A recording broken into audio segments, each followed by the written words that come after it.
अस्सलाम वालेकुम dear student. आज का लेक्चर है डायलिसिस। अच्छा, जब इंसान के गुर्दे फेल हो जाते हैं और इंसान को ESRD कंडीशन हो जाती है, एंड स्टेज रीनल डिजीज, जिसमें इंसान के गुर्दे तकरीबन खत्म हो जाते हैं, तो फिर इंसान के पास दो ऑप्शन है। एक डायलिसिस, लेकिन यह भी इतना इफेक्टिव ऑप्शन नहीं है। इससे भी जो इफेक्टिव ऑप्शन है वो है ट्रांसप्लांटेशन।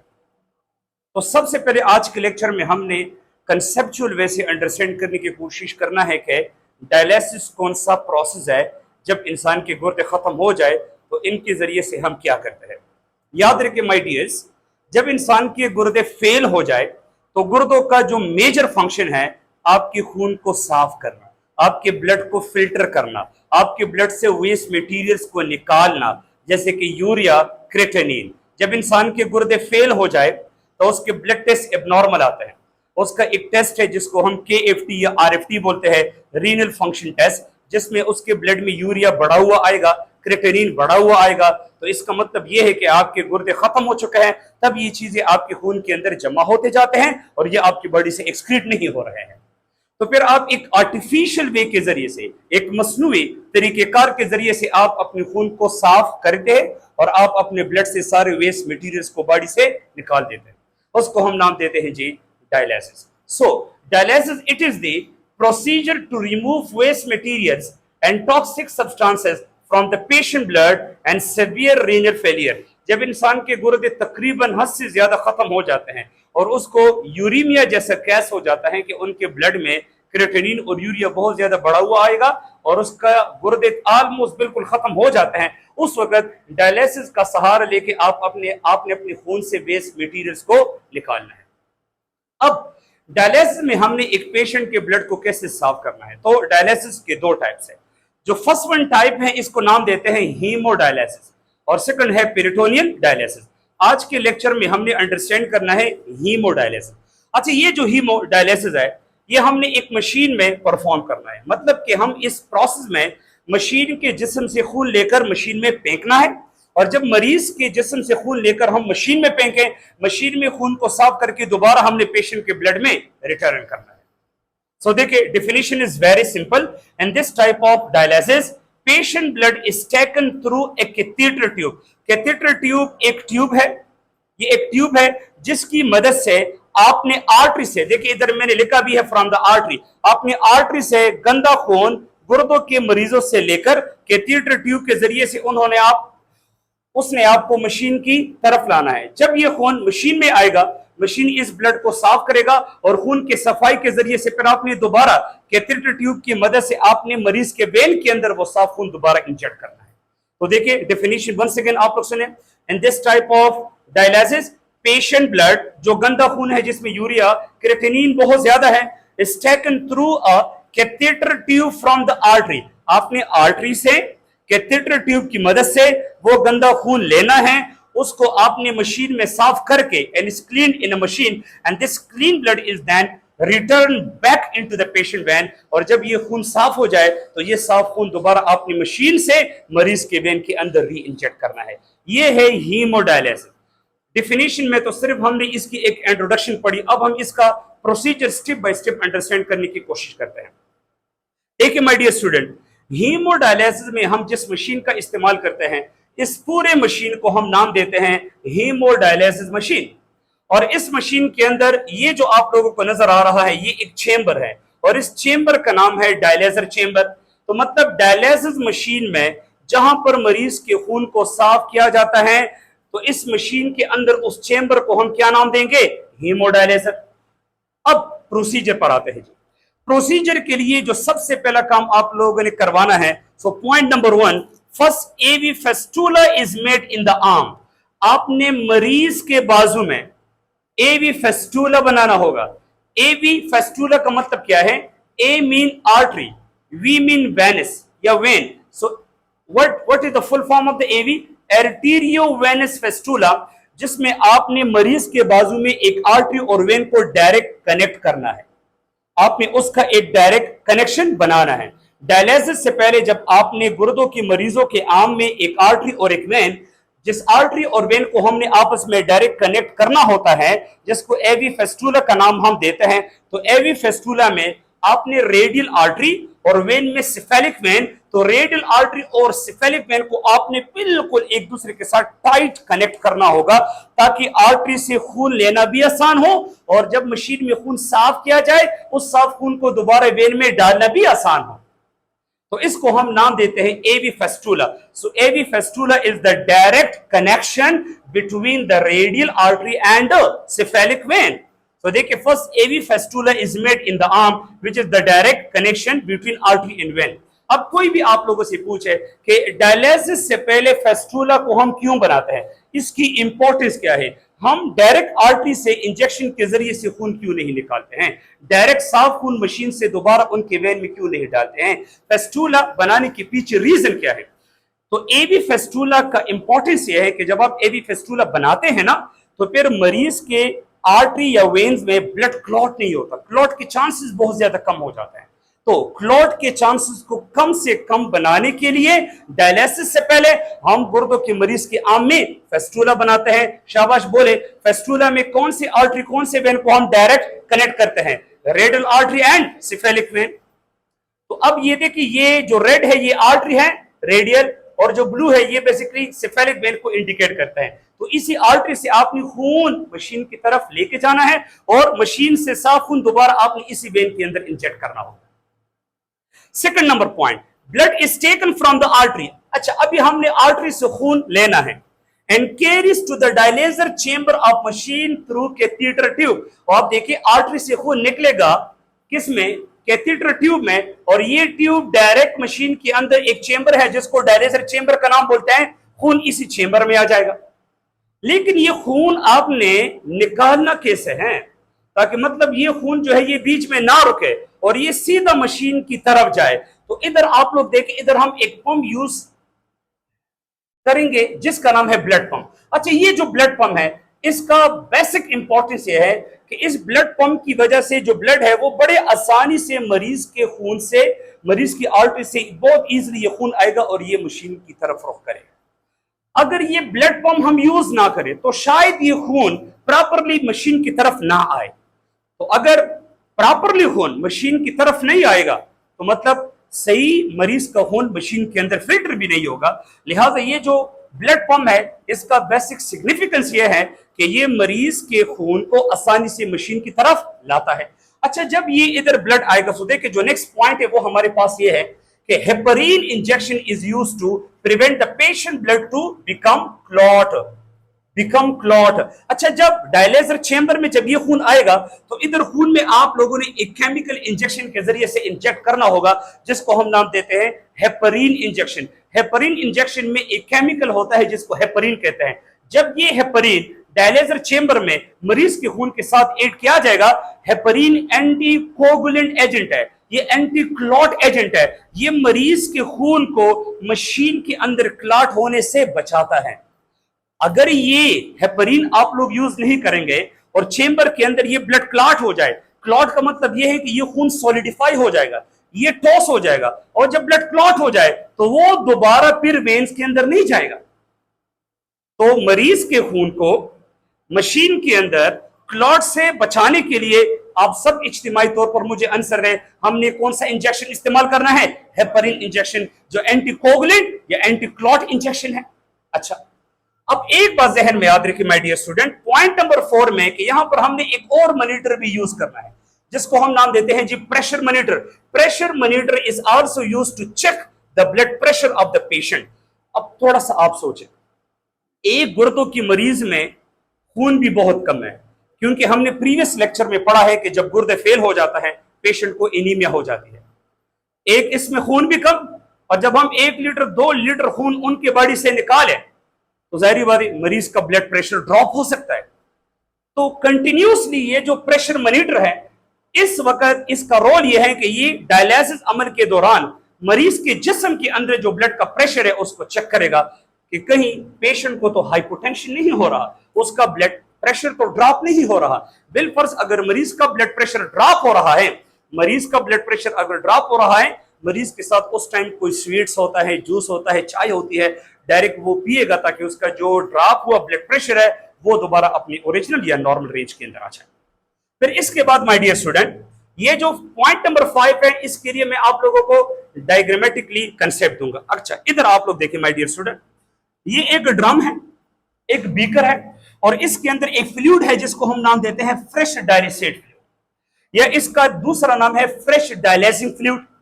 अब इस फ्लूइड का कमाल देखें, मरीज के खून से सारा गंद निकालना इसमें इसी फ्लूइड का बहुत इंपॉर्टेंट रोल है।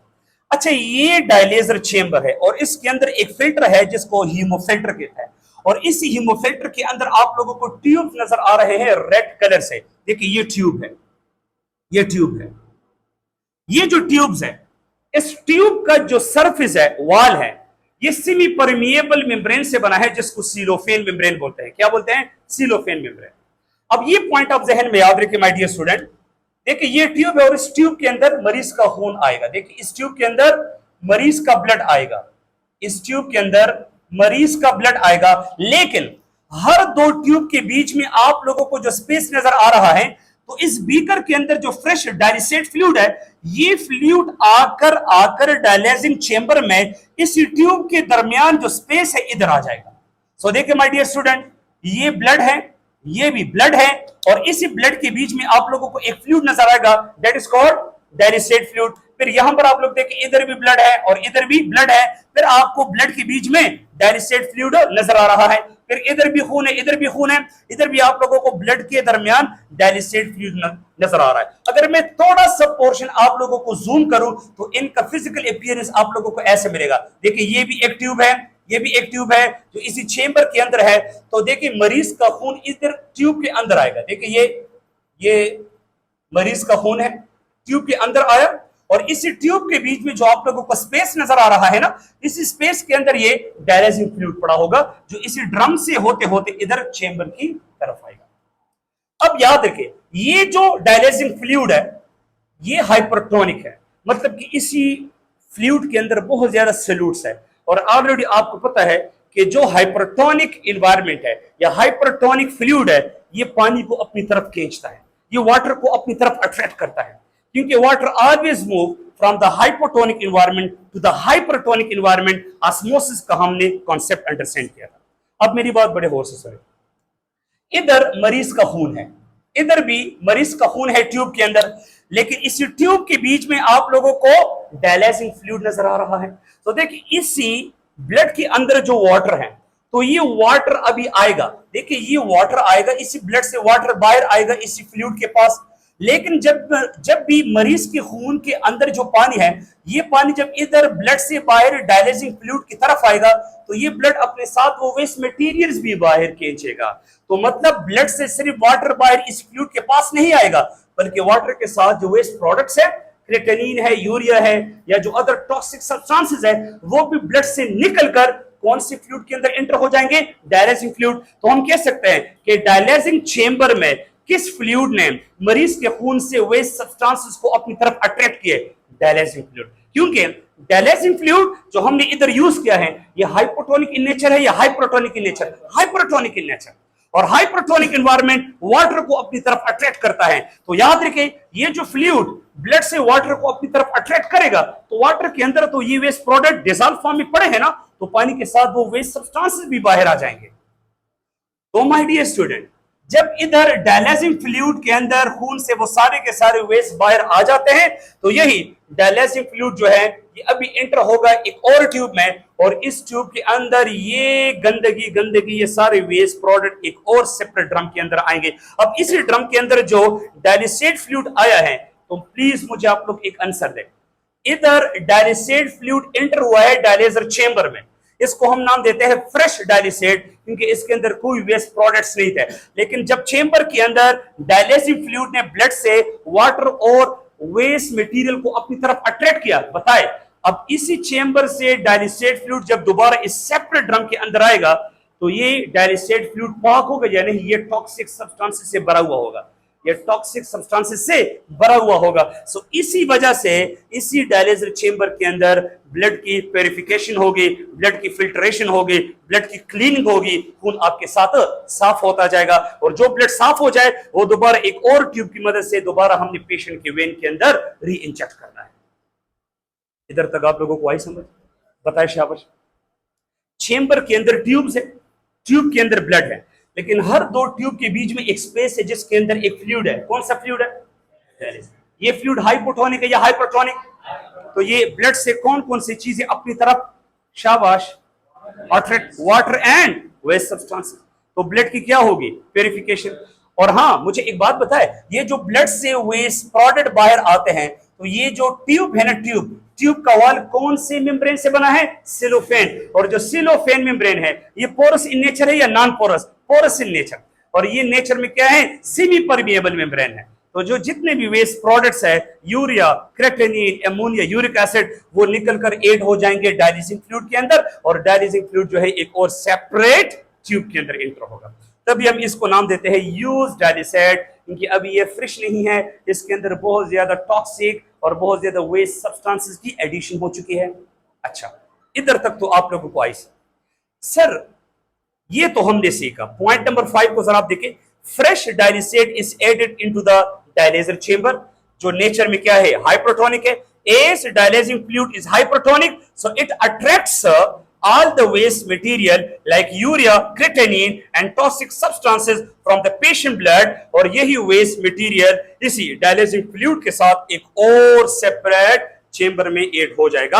और मैंने लिखा भी है, ये जो वेस्ट मटेरियल्स है ये जब ब्लड से बाहर आएगा तो एक मेम्ब्रेन की मदद से आएगा, जिसको नाम हम देते हैं सेलोफेन मेम्ब्रेन, जो बाय द नेचर ये क्या है? Semi permeable membrane. और ये वेस्ट मटेरियल जब ब्लड से बाहर डायलिसेट फ्लूइड में आएगा तो मैंने लिखा भी है कि waste material are carried into the separate beaker, और जो ब्लड इधर चेंबर में साफ हुआ तो मशीन से यही साफ ब्लड दोबारा मरीज के वेन के अंदर री इंजेक्ट किया जाएगा।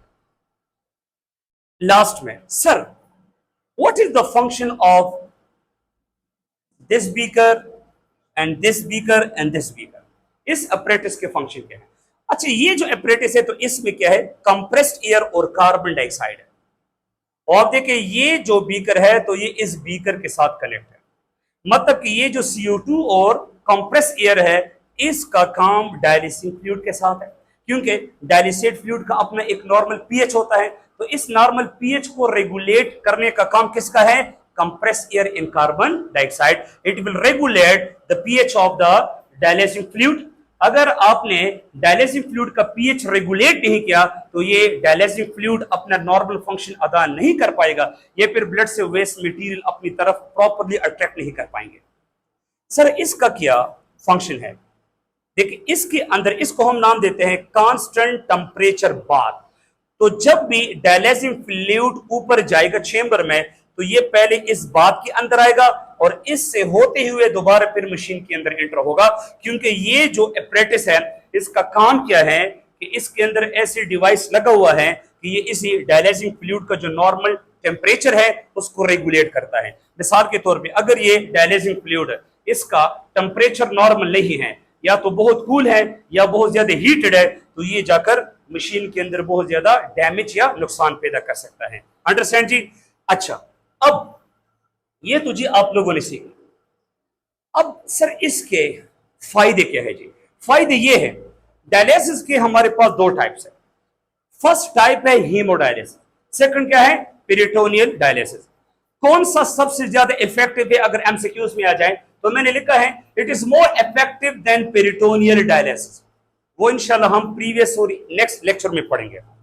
साइंटिस्ट का दावा यह है कि मतलब सबसे जबरदस्त जो खून की सफाई होती है वो हीमोडायलिसिस के अंदर होती है, perform 2 to 3 times in a week. ये एक हफ्ते में मिनिमम 2 मरतबा, मैक्सिमम 3 मरतबा करवाया जाता है। और ये जब हम 1 टाइम हॉस्पिटल में परफॉर्म करते हैं तो इसके एक प्रोसीजर पर अप्रोक्सीमेटली कितना टाइम लगता है?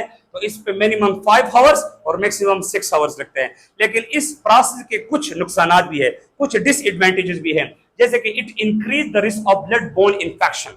अगर ये मशीन स्टेरिलाइज नहीं है, कंटेमिनेटेड है और इस मशीन के अंदर कोई वायरस है, एड्स का virus, HIV, hepatitis A, hepatitis B virus, hepatitis C virus, और फिर आपने मशीन में मरीज का खून इधर ले आया, तो जब ये खून साफ होकर दोबारा पेशेंट के बॉडी में जाएगा तो ये मशीन से वायरस उठाकर मरीज के खून में लेके जाएगा, तो मरीज को ब्लड बोर्न इंफेक्शन पैदा हो सकते हैं। ब्लड बोर्न इंफेक्शन का मतलब यह है कि कोई मर्ज वो ब्लड के अंदर है और ब्लड में जाकर आपकी बॉडी के अंदर कोई इंफेक्शन काज, क्योंकि HIV, HCV, HBV इसका जो मेन रूट है वो ब्लड ही है। क्या है जी? वो ब्लड ही है। Second, hypotension.